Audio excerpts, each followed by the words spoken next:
ദേശീയപാതയിലെ കായംകുളം കുന്നത്താലുമൂട് ജംഗ്ഷനിൽ മൂടിയില്ലാതെ കിടന്ന ഓട അപകടം ക്ഷണിച്ചു വരുത്തുന്നതിനെക്കുറിച്ച് സി.ഡി.നെറ്റ് ന്യൂസ് നൽകിയ റിപ്പോർട്ട് അധികൃതരുടെ കണ്ണു തുറപ്പിച്ചു.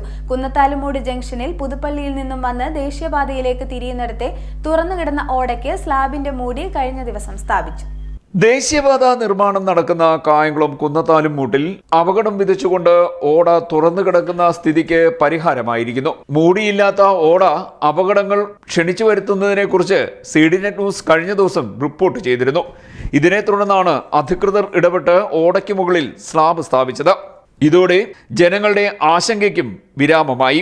ദേശീയപാതയിൽ നിന്നും പുതുപ്പള്ളി ഭാഗത്തേക്ക് തിരിയുന്ന ഭാഗത്താണ് ഓടയ്ക്ക് മൂടിയില്ലാതിരുന്നത്. തൊട്ടടുത്ത് സ്കൂളുകളടക്കമുണ്ട്. വിദ്യാർത്ഥികളടക്കം നിരവധി പേർ കടന്നു പോകുന്ന പ്രദേശമാണിത്. ദേശീയപാത നിർമ്മാണവുമായി ബന്ധപ്പെട്ട് പ്രവൃത്തി നടക്കുന്ന ഇടങ്ങളിൽ അപകടസ്ഥിതി ഉള്ള നിലയിലാണ്. ദേശീയപാത അതോറിറ്റിയും കരാറുകാരും ജനങ്ങളുടെ സുരക്ഷിതത്വത്തിനു കൂടി മുൻഗണന നൽകണമെന്നാണ് നാട്ടുകാരുടെ ആവശ്യം. സി.ഡി.നെറ്റ് ന്യൂസ്, കായംകുളം.